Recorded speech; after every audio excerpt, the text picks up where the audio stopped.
Sponsored by Jeans Chrysler Dodge Jeep and Ram, the official dealership of Life in Alaska.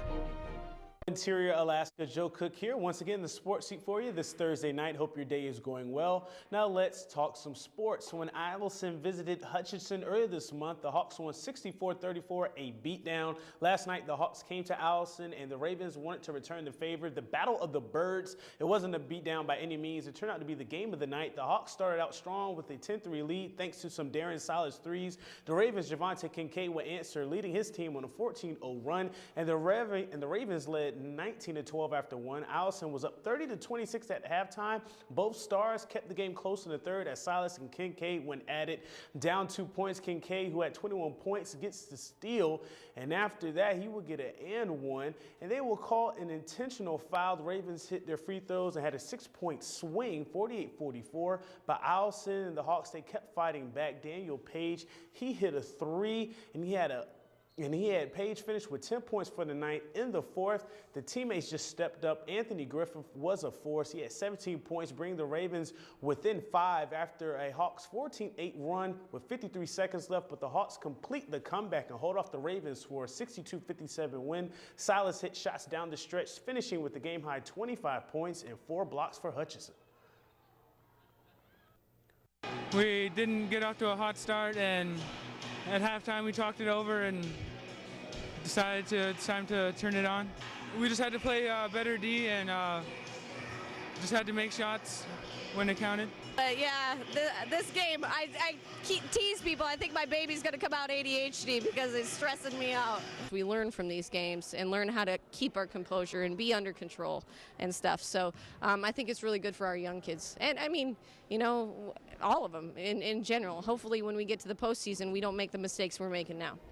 And the Hawks girls would complete the sweep with a draw of the Ravens. It was 35-8. Hutchinson at halftime. The Hawks had a Sweet 16 with Allison Yingling, Mimi Wood, and Ellie Veasley dropping 16 points apiece. Allison's Katie Browder had a team-high 7 points for the Ravens. Veasley hit 4 threes in the game as the Hawks win 65-20. I've been practicing a lot because my shot wasn't that good last year. So I just wanted to, when Mimi leaves, we need some people to, step up and take her spot. So I just want to help out the team for next year. We've been known for winning through our defense. So we like to, practice defense most of the time. And so we expected to have, a good defensive game.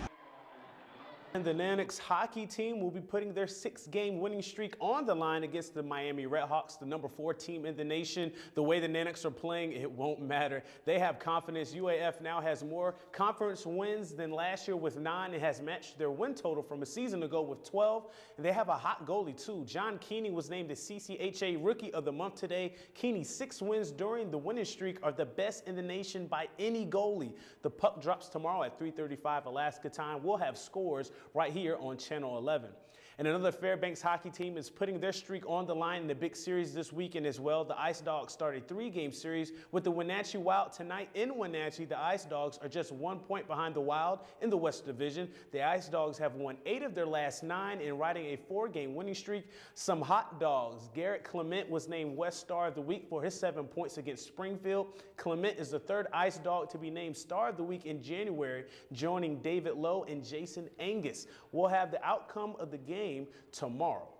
And the 31st Yukon Quest starts this weekend in Whitehorse and finishes up in Fairbanks this year. We caught up with race marshal Doug Grillio, his 4th time as marshal, and we talked with him about the organization process in the field of mushers before his team left for Whitehorse Yukon earlier this week. I'm more confident this year. I'm more comfortable with the entire preparation of the team because that's what this thing all hinges on. It's not just one individual. I end up being in charge of the race once it starts, but all of the volunteers have to be organized. All of our logistics have to be organized. So we have an incredible staff on both sides of the border this year. I think Lance Mackey is always, one of the top 2 favorites. You always have to look at him. Jake Berkowitz has run this race before and has done really well in the past. Of course, you can never, discount the defending champion, UNF. Alan Moore lost by 26 seconds, or second place by 26 seconds last year, so he'll definitely be in that top 4 or 5.